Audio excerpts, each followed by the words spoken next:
If you've ever found yourself chasing a loss, or spending more time and money than you can afford on gambling, then you might have a gambling problem. In a world full of temptation, it can be difficult to maintain control.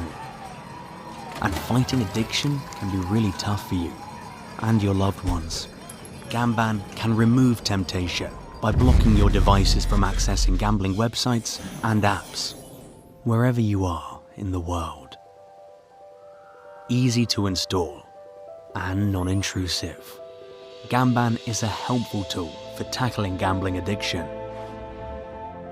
Gamban can help you get back on your feet and give you the time you need to enjoy the more important things in life.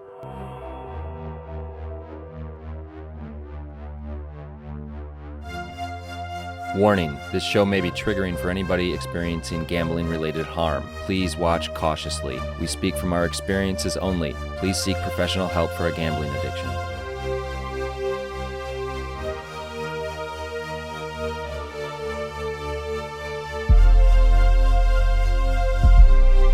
Hi everyone, welcome to the Bet Free Life. I'm Christina and I haven't placed a bet since March of 2021. I also host a little indie podcast called the Broke Girl Society. And I'm Brian. I haven't placed a bet since July of 2014, and I host All In, the Addicted Gamblers podcast as well.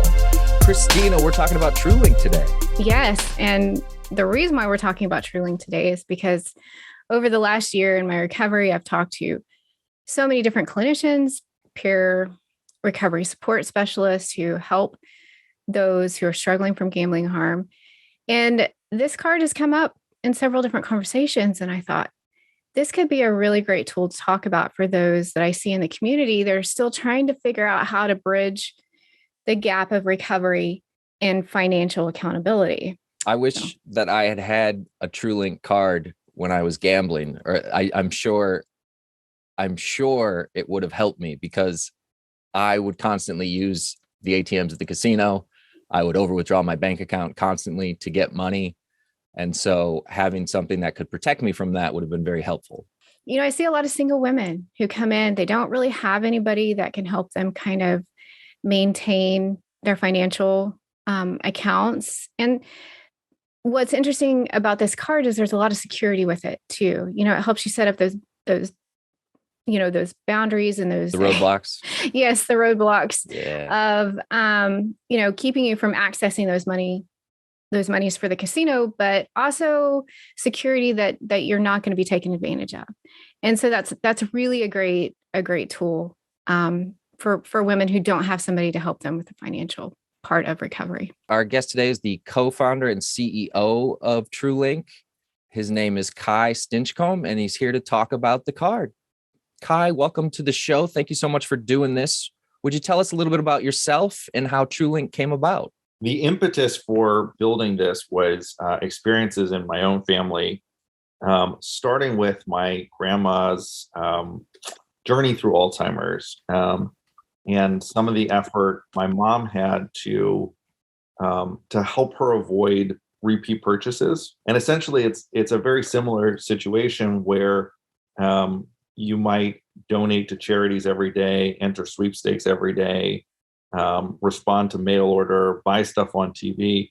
What used to be an impulse that you would kind of remember not to do, the brain stuff that stops you from doing it is gone. And I think as we developed the company and sort of discovered that the banking industry didn't have any tools for folks who should lead and have a right to lead an independent life, but are best served by not having 100% control of every financial transaction. That was a broad population, and one that the banks just didn't have anything for. At what point did you create the company, and why did you aim it towards people with an addiction? In 2013, we had our product live, and really, we sort of kind of put it out there to a lot of different communities and got a lot of inbound requests also. Even just the customer support team, people would call and say, hey, can you use this thing for this? Can you use this thing for this? Our customer support team has, a set of principles like up on the wall over the desk.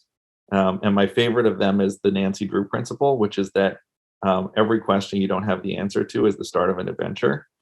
And so, anytime somebody would come to us and say, hey, can you do this thing? It's like, well, let's learn about that. Let's understand that a little better. We learned a lot about the process of recovery from addiction, about who is involved in that, about which rules help, what kind of rules you might need or guardrails, how you follow those rules, what happens when you fail to follow those rules, what's the process to go through. We learned so much along the way. Yeah. And what I find really great about a product like this is, like I said in the intro, there's a lot of single women, a lot of single men out there who, that's one of the biggest challenges of stepping into recovery, right? Is the financial aspect of it. It was for me. And I wish that I had known about a product like this. It could have tremendously helped me especially in the beginning. But I actually know people who use TrueLink in the card and how it's benefited them.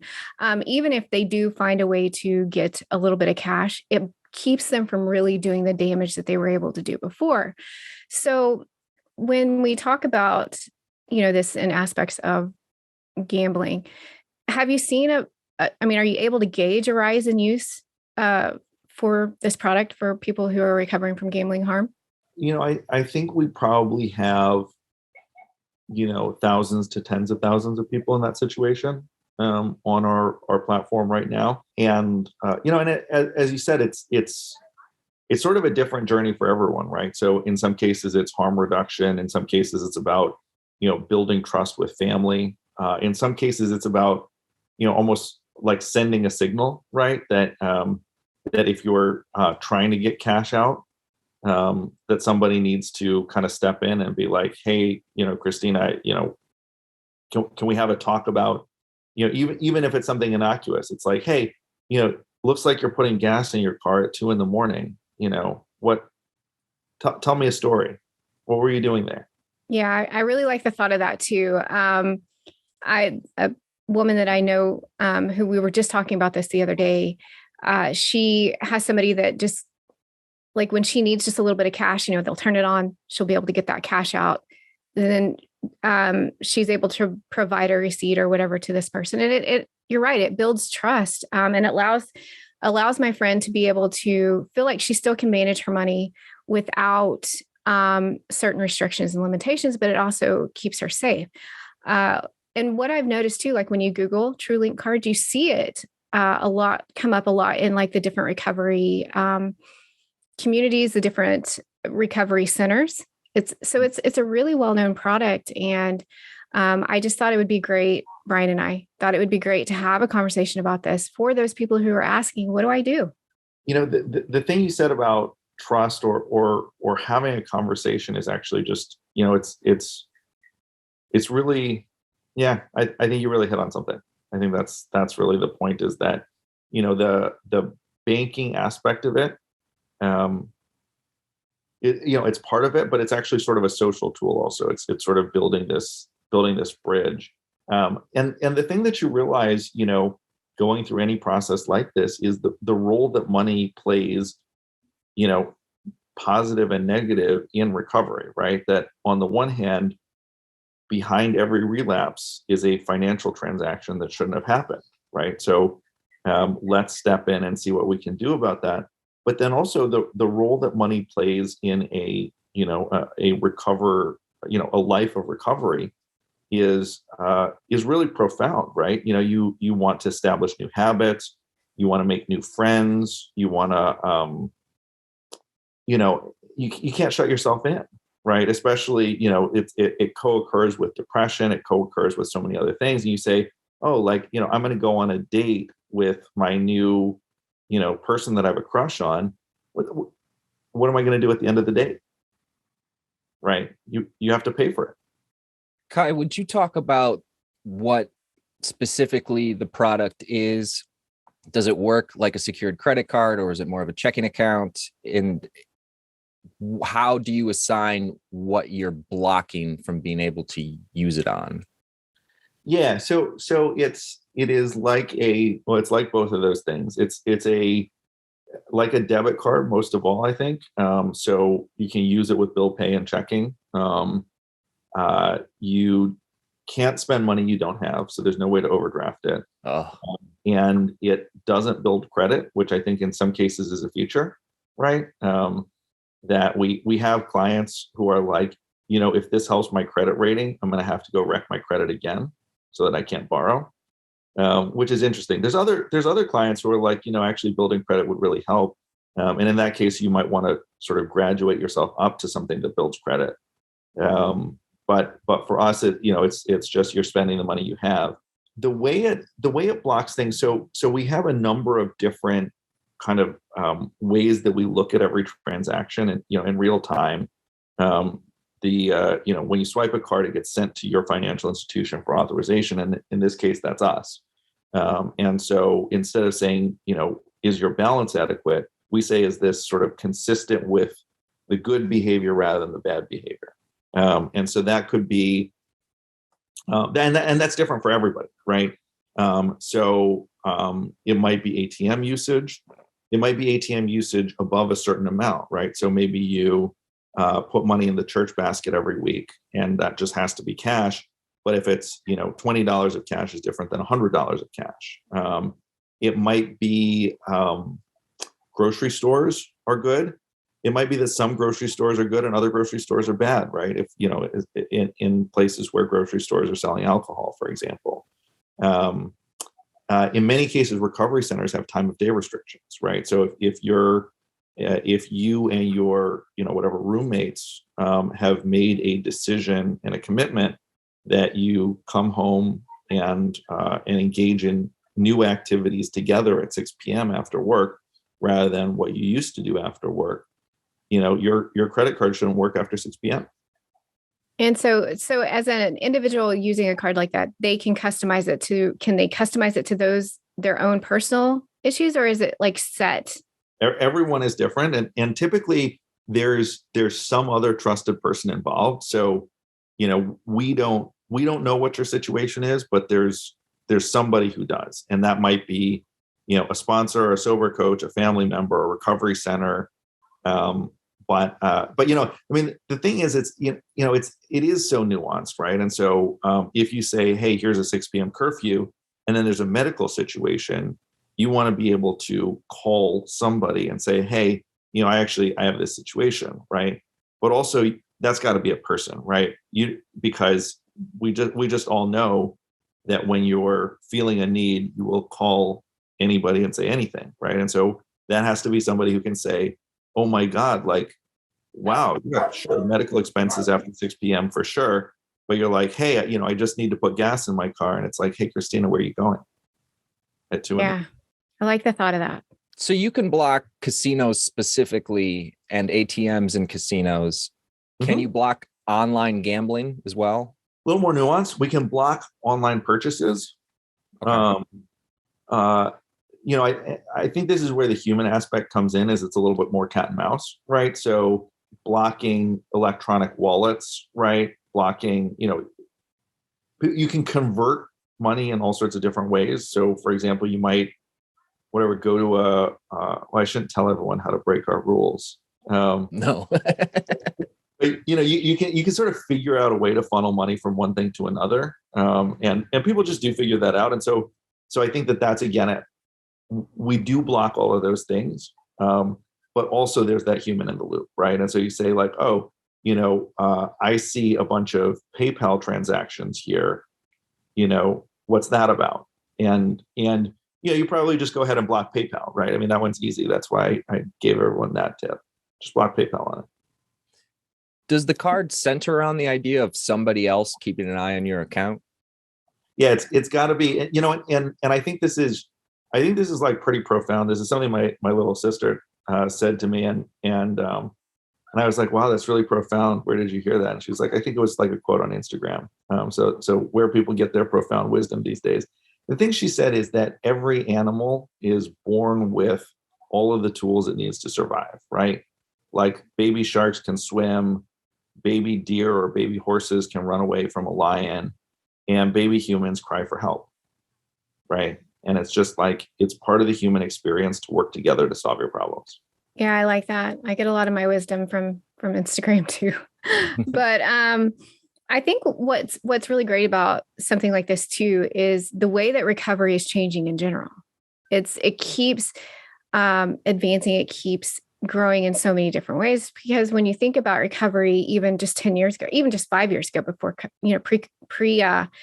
I can't say the word pre-illness, because it will catch us on YouTube. But before that, like Zoom meetings and things like that, it just wasn't a common occurrence. So the way that recovery is growing and expanding and adding these new tools has been absolutely amazing. I guess that could be the silver lining that we see in the past few years. And the fact that somebody can work with somebody else to relearn the tools that they need, because it's a struggle. It was a struggle for me to understand finances coming out of a 15-year gambling addiction. But what's also really, really great is that even tools like Gamban, who is our sponsor, they're barriers, they're roadblocks, but you still got to learn yourself how to manage these triggers. So it's nothing is completely steadfast and completely going to keep you from doing it if you really, really, really want to. Yeah. But that's really what's great, is that it gives us these little blockers. It gives us a minute to think about it. That gives us, some accountability. And so it's things like this that is making recovery more manageable for people these days, as gambling continues to become a very huge problem here in the United States. Yeah, I think that's exactly right. And I think the point is, there's no scenario in which somebody else can take responsibility for running your life, right? But absolutely, you can set up stuff that makes one path easier, a little easier, and another path a little harder. It gives you another moment to reflect, gives you another moment to say, hey, what am I doing here? This is my old life, right? And if you're one click away from a problem, it's gonna happen, right? If you're 10 minutes away, if you have to, even just like if you have to borrow your buddy's phone, right? Because your phone has Gamban on it, that's going to help you. That could save you. Yeah, we talk about that a lot. We call it friction, in that moment that you have to just go, am I really making the proper decision here? Or am I acting on impulse? A lot of people who are new to recovery aren't concerned with investing, but TrueLink also has an investing side.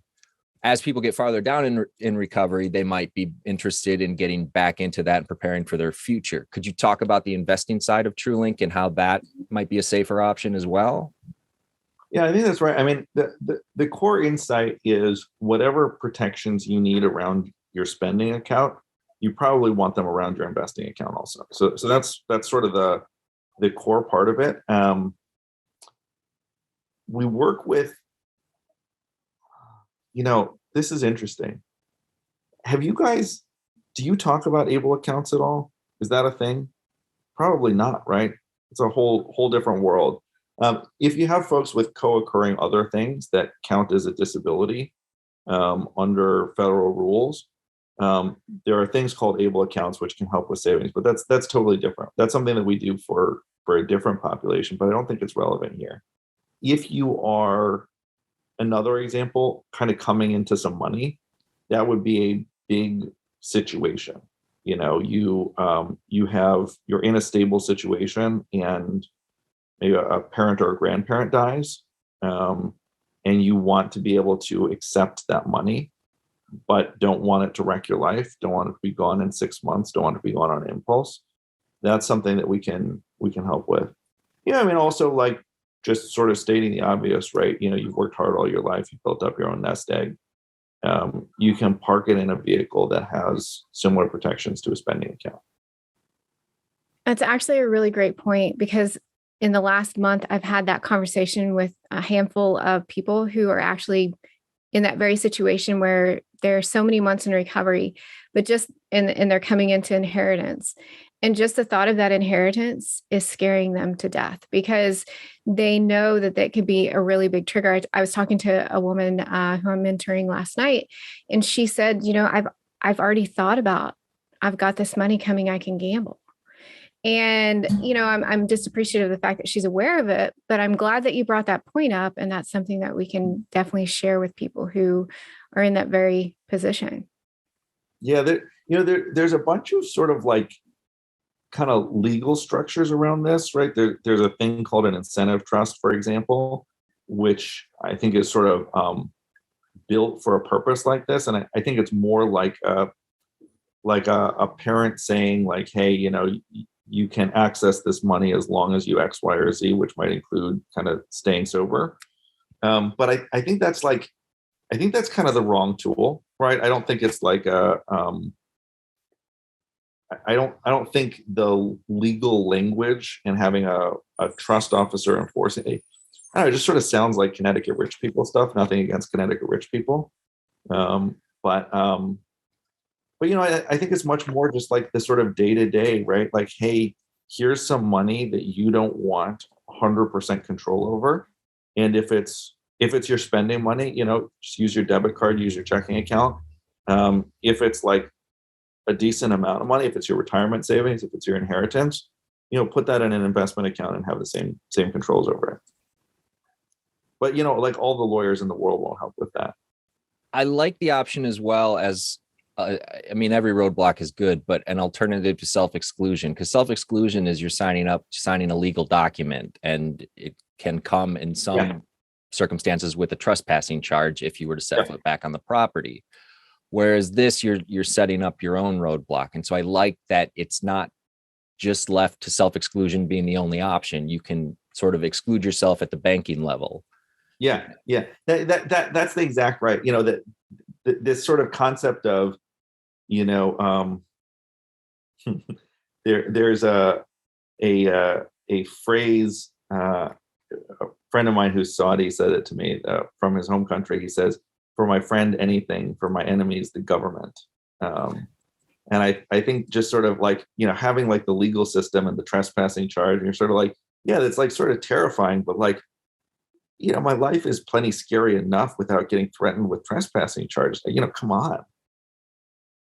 Yeah, I think that's exactly right. I think a more human approach to it, where there are still guardrails, right? Where there are still guardrails, where it's not like, well, I changed my mind and I do want to gamble this away right now, which 100% is going to happen. There will be that moment. You want something else to happen other than that. But trespassing is probably the wrong answer in that case. When Brian first said that to me months ago, because I did self-exclude, and for me, it's been a great tool for me personally. But for some people, even self-excluding, it's the thought of, getting away with it is very, very tempting. And so, when Brian had mentioned that, like, you shouldn't be punished if you, have a moment and do that. So that is a very great point. Well, I think the point is it's just so different for everybody, right? That there's no system that is designed for every situation.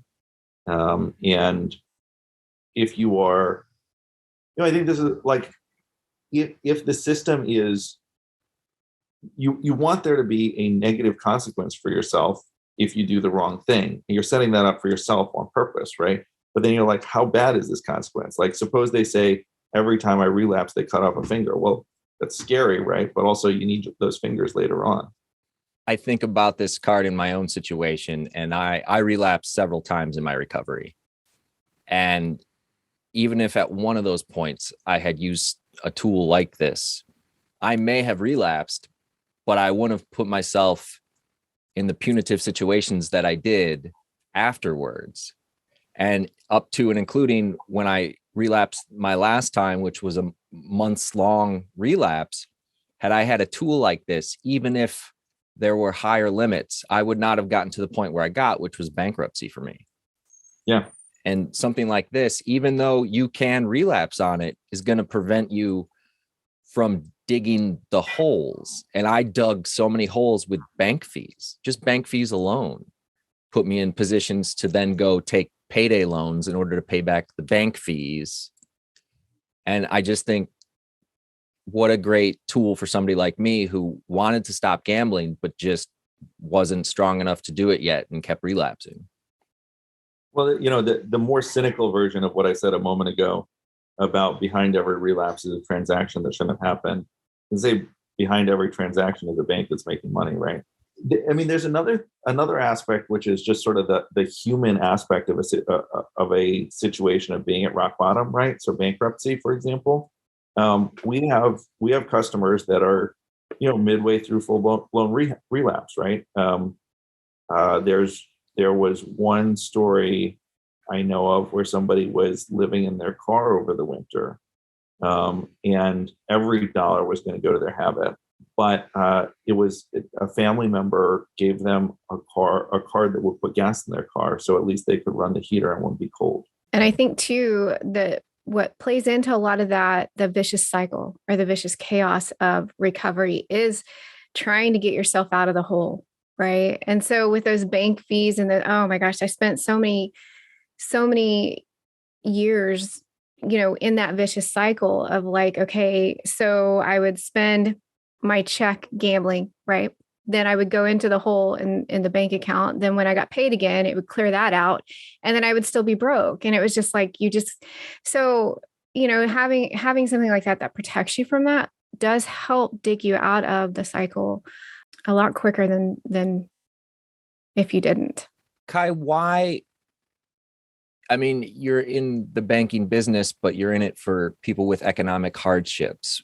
Why do that versus go take your talents and make a bunch of money in other directions? Oh man, tough to get to heaven. I think there's I guess let me say two things about this. One is that anytime I'm talking about this, something that I try to emphasize is that people in these tough situations are like a big market, right? Like if you do something for people who are recovering from addiction, you can build a real business there. And so if I was, running Chase or Bank of America or Schwab or whoever, I would say, because I have an obligation to make money, I'm going to think about this population and how I can serve them better. I always try to say that, but I also think, people want more, I think, from their careers these days. And I think, also if I was at Charles Schwab or Bank of America, I'd be thinking like, hey, what do I want to be doing in the world? And I think for us, when we started this company, there was there were two paths to us, which was, can we persuade a bunch of people to care about this issue, or can we show them how? And I think for us, it was very much, if we want to change how the banking system operates, we have to provide a path. We have to show that this is, the product can work and that people will sign up. I think that answer would make people want to use your product more, knowing that you're out there trying to help people like Christina and I. And I hear that and I go, I would like to use that product just because the person behind it isn't maniacally putting their hands together and seeing how they can make a buck off me, but they're trying to help me get back on my feet financially. Yeah, I think that's right. And I think, the thing is, it's like all of these things are so prevalent in society, right? It's, and most people on the team have not experienced, well, I don't think anyone on the team has experienced every problem that we help with.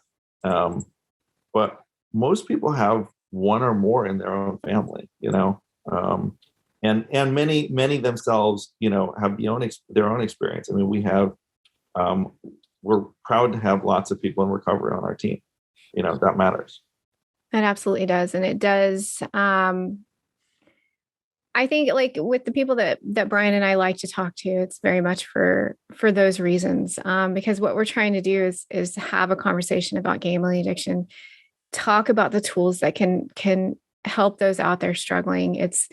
it's something, it's the silent addiction, right? The stepchild of addictions. There's no federal money to really help with this addiction. And so it's, there's not a lot of conversation when it comes to this addiction. And you start looking at how much people are not talking about it. And so these tools, they don't get out there, they don't get recognized. And so we really, really appreciate you coming on and having this conversation with us. And I know that the people that watch this it's going to benefit, so many of them. So we appreciate your time so much. Well, thanks for having me. Hopefully it helps.